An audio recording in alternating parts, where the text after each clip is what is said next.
108 days is how long one woman was at Community Regional Medical Center fighting for her life from COVID-19.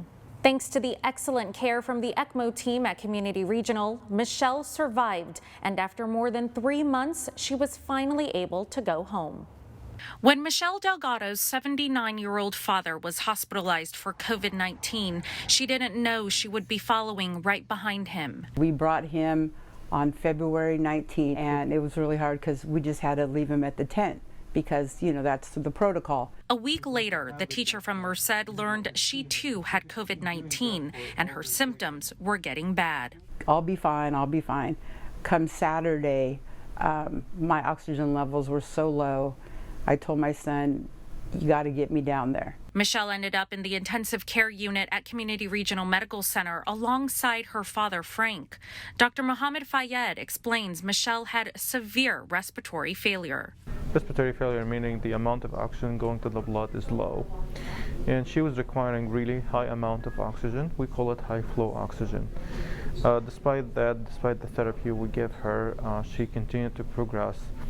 And she went to the ICU and had mechanical ventilation. Michelle found solace in being near her father in the ICU. So I was next door to my dad, and we had taught next door to each other for, I want to think, like 18 years at Tenaya in Merced. So I would talk to him through the wall, but I could feel his energy, and I would talk to him, and I would cry like, Dad, you gotta get better.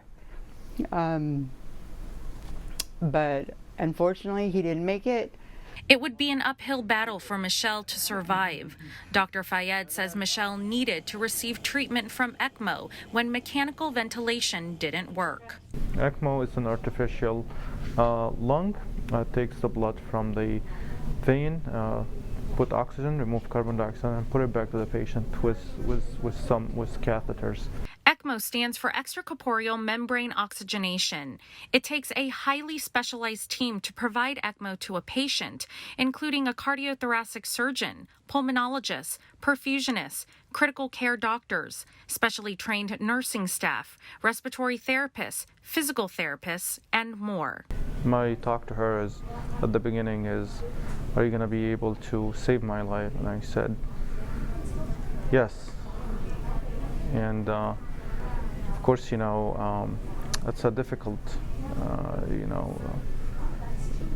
circumstances when you come to that level of illness. Michelle's lungs finally started to heal and improve, and she began therapy at the Leon S. Peters Rehabilitation Center. Nurse practitioner Wendy Baker recalls moments with Michelle. We had some setbacks and just scares where we weren't sure that we were going to be able to get her to where she is today. With her father's memory beside her, Michelle was able to leave the hospital on the mend and grateful to survive. And I think my dad gave the last bit of his energy to me so I could fight the battles that were to come while I was in the ICU.